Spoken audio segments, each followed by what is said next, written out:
Good evening. Tonight we begin with a sound so faint it's easy to miss. The moment humanity learned to turn pain into a quiet falling away. Not a tale of scalpels gleaming under lead lights, but a slow symphony of resin scents, warm smoke, fermented breath, and perilous experiments along the cliff's edge. For most of history, easing pain wasn't by the book.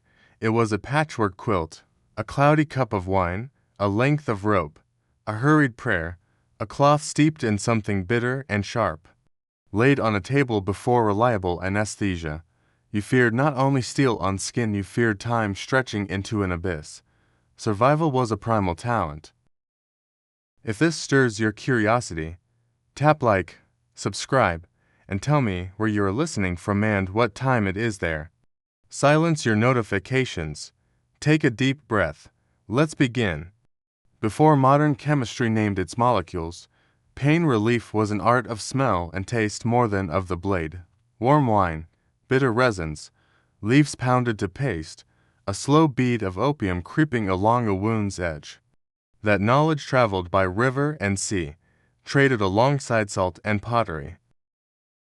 On ceramics of the ancient East the poppy was already stamped.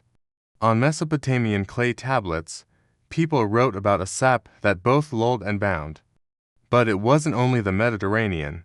In the north, nomads burned dry leaves so smoke drifted through the tent.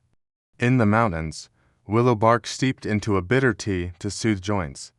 At the forest's edge, a local healer brewed a drowsy cup from a root whose name lived only by word of mouth.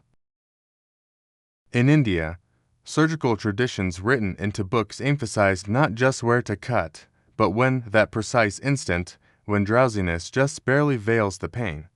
In China, medical texts placed hemp among cooling numbing drugs, and the story of a master surgeon's numbing decoction moved from sickroom to kitchen, then vanished like a family recipe. What mattered wasn't only what you gave, it was who poured it, how much, and who was allowed to receive it. On battlefields, steel caused the suffering, but the savior was often an old soldier who knew when to raise the cup.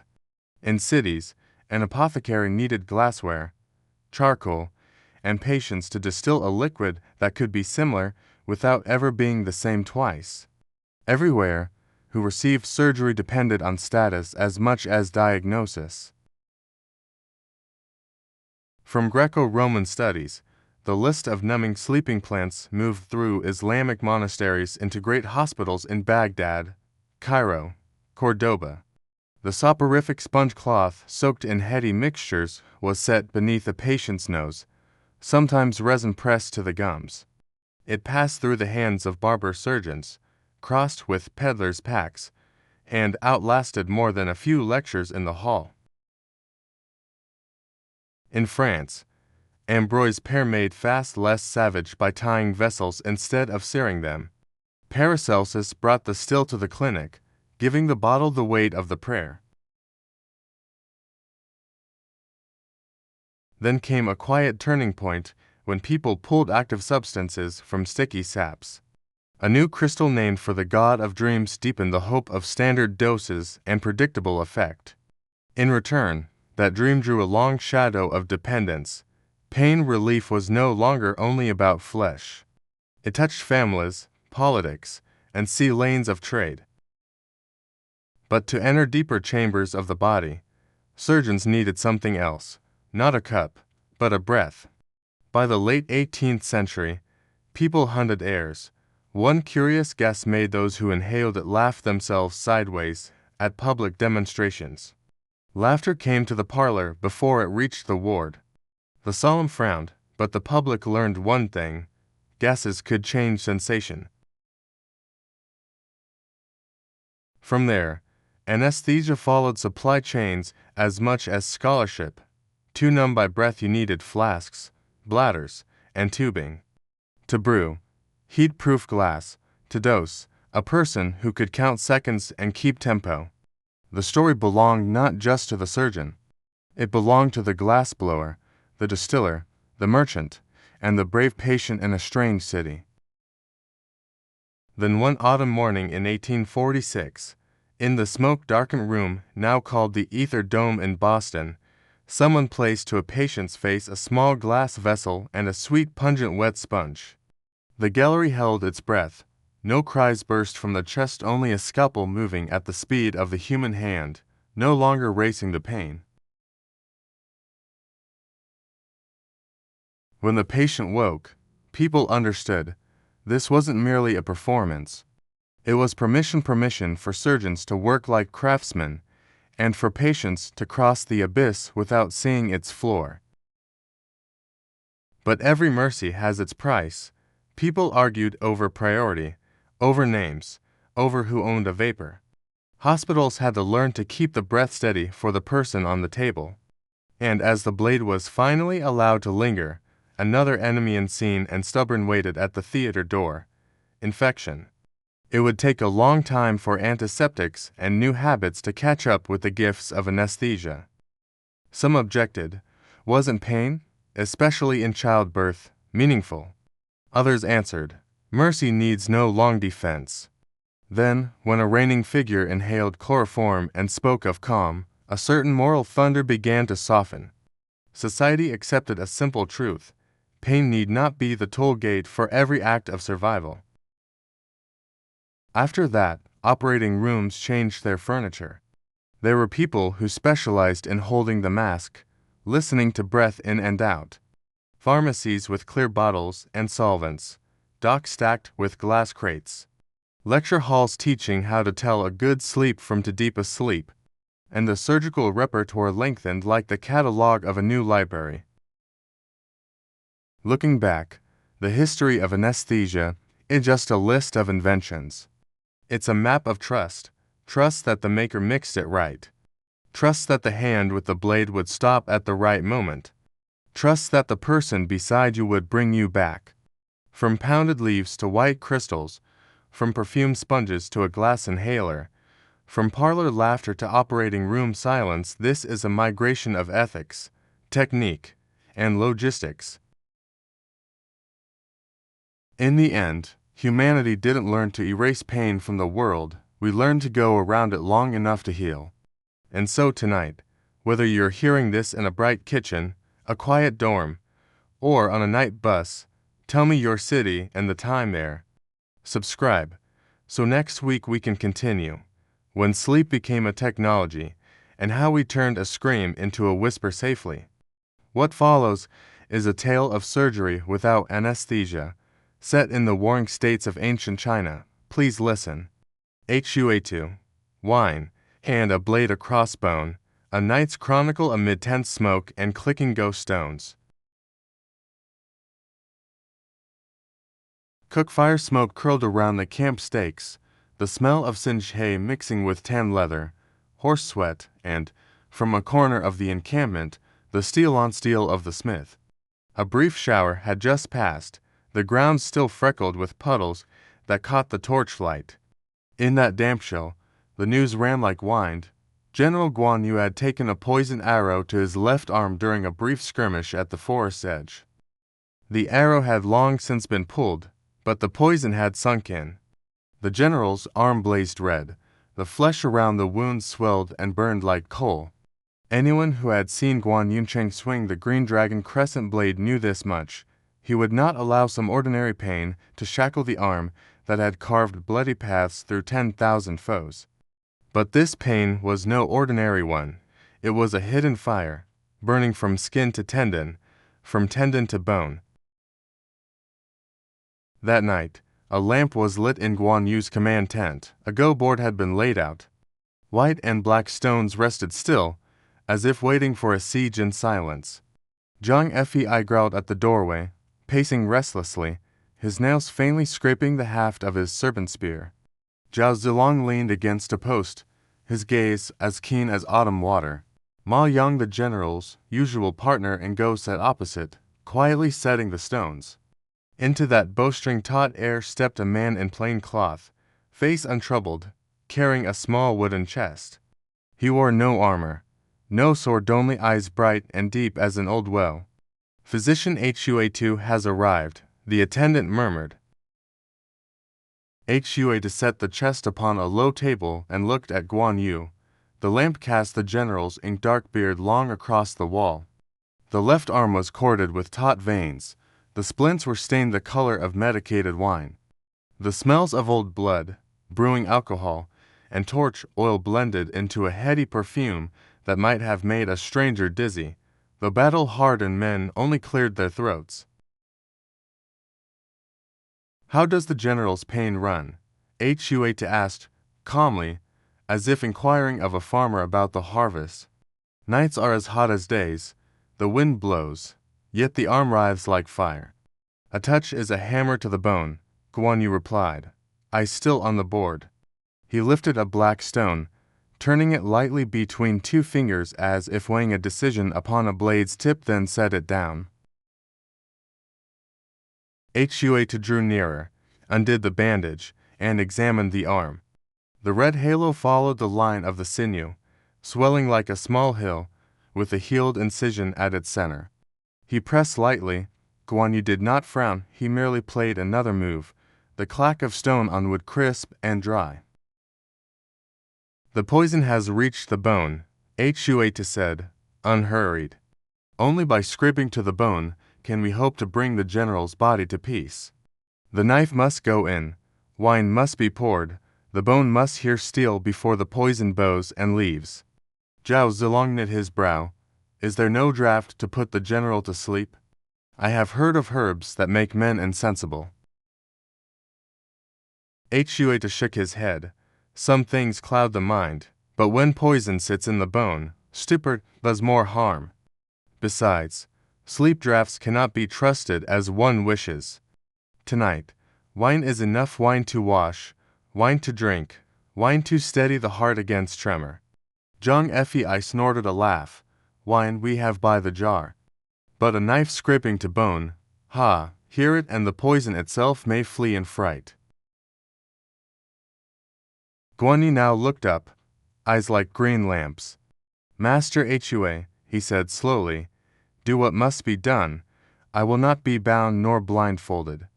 I will drink wine and finish this game with Ma Liang. If my hand betrays me, I will atone with my beard." Hua bowed. "Then give me a clean table, a basin of clear wine, a sharp knife, a bone spoon for leavening, needle and thread for stitching, powder for dusting, and someone to hold the lamp without wavering." Orders flew at once.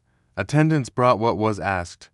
Wine was poured into a large bowl, fragrant and strong. The knife was passed through flame, then bathed in wine. White cloths were folded neat, like little clouds. Everyone held their breath as best they could. It grew so quiet one might hear the embers fall from the torch. Hua washed his hands in wine, letting it run through his fingers as if it were the long years of trials flowing by. He raised another bowl to the general. Guan Yu drained it in one breath and set it down without a drop left. Ma Yang placed the opening move. The black star points on the board were like constellations pinned in the night, guiding to travelers of the mind. "Begin," Guan Yu said. The knife touched skin. It was a very small sound, yet in that instant all within the tent heard it. It was not steel smashing armor, not a blade splintering wood. It was the sound of a pact signed between iron and will. The blade moved utterly restrained. Hua too did not cut wide.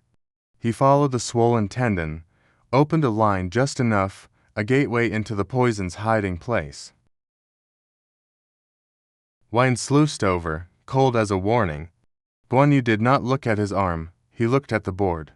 "Here," he said, placing a black stone on the left flank. "If you connect, I cut." Ma Yang broke a sweat, smiling stiffly. "General, with your left hand injured, you still attack so fiercely. I fear I'm already in your snare. On the battlefield, pain is wind, the net is formation," Guan Yu replied. Hua levied gently with the bone spoon. The knife dipped deeper, like a craftsman who knows precisely when to take and when to stop. When the spoon tip touched something hard, he paused for a heartbeat, shifted the angle, and listened with his hands. Bone, he said. The poison clings to the periosteum. He looked up and met the general's steely gaze, then said no more. The scraping began. A very soft rasping, like a fingernail across sun-baked shard. Zhang Fei gripped his spear haft until sinews stood out. Zhao Zilong leaned forward a fraction, then released. The lamp-bearer fought to keep the flame from trembling. Ma Yang forced his eyes to the board instead of the wine running white then red across the cloth. Guan Yu said another stone, as if that rasping were no more than rain on the eaves. If you save there, he told Ma Yang, I will press the center. The situation will turn. Ma Yang swallowed.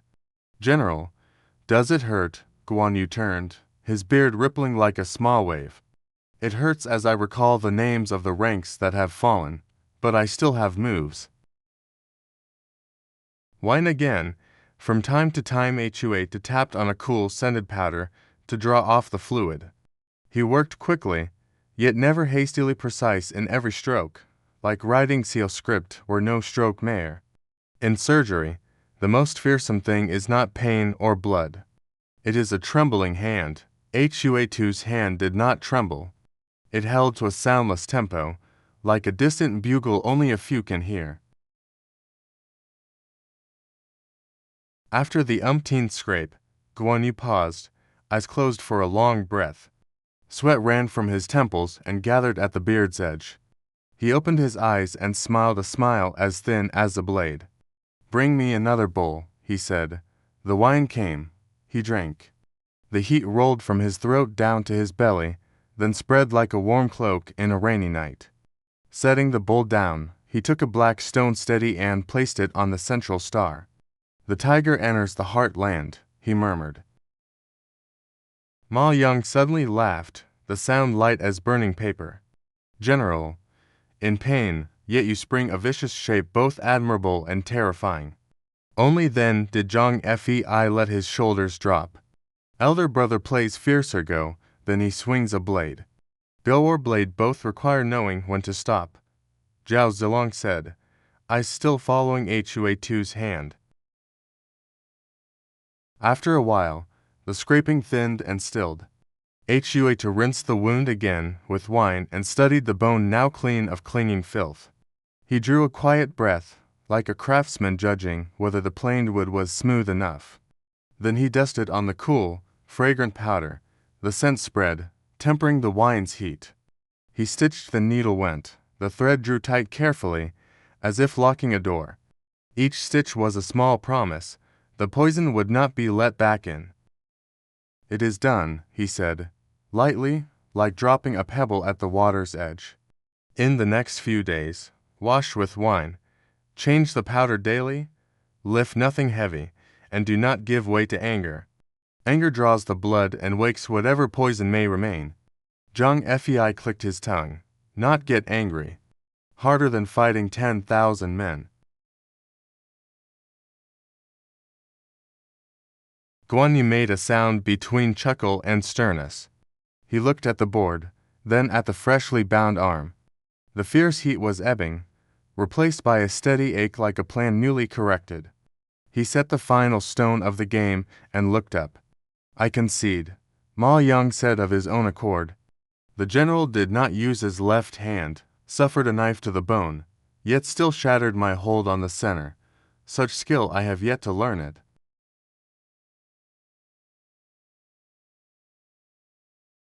Guan Yu raised a bowl with his right hand to honor Hua2. Today, master, you used the knife as a brush. My life rests, in part, in your hand. Hua2 touched the bowl and sipped. I have knife and medicine. The general has will. Without will, my knife is useless. He closed the chest and rose. But remember my counsel. Less anger, less wine except for washing the wound. Laughter spread lightly, like wind slipping through the tent curtains. Outside, the rain had fully stopped. Overhead a patch of stars opened misty yet clear, like the eyes of one who has endured pain and still sees far. The night stretched a while longer, a few unscored games of Go, a handful of stories about villages and a boatman's song, and the smell of wild grass when spring returns. Then the company drifted off.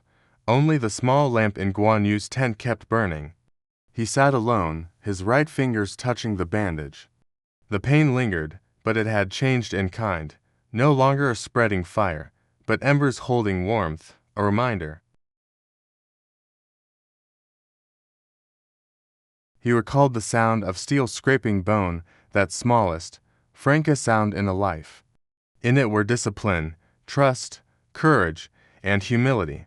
He thought of the day not far off when he would mount and raise the blade again. He thanked the Waina soldier's old friend that tonight had bridged wool and flesh. And he thanked the physician who had turned knife into pen, bandage into word, and medicine into patience.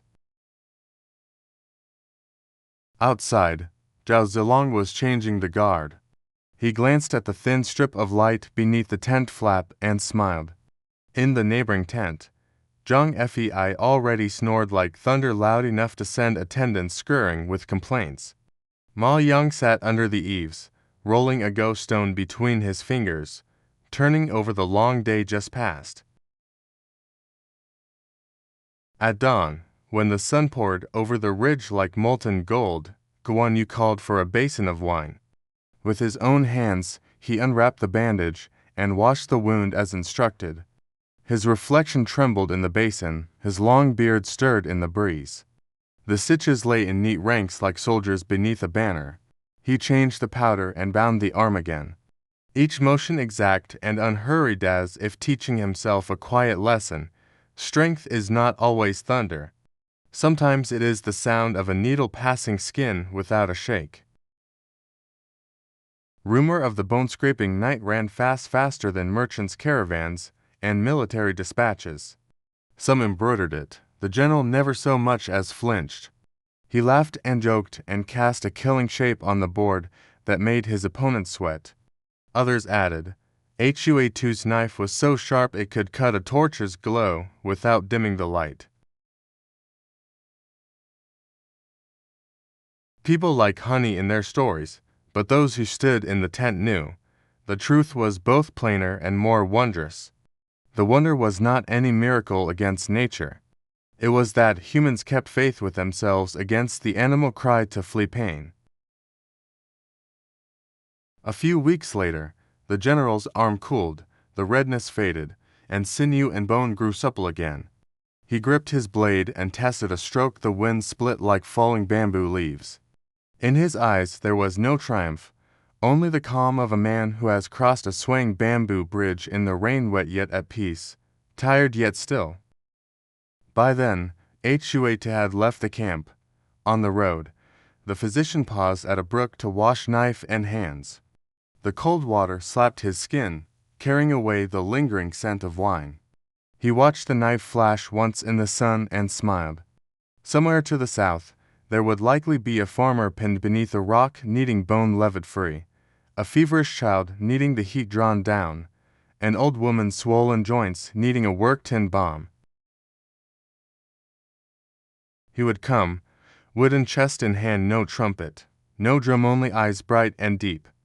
And if someone asked, "Where do you find the courage to bring the blade to a man's bone?" he would answer simply, "I do not bring the blade to the bone. I bring a person across to the far shore of pain."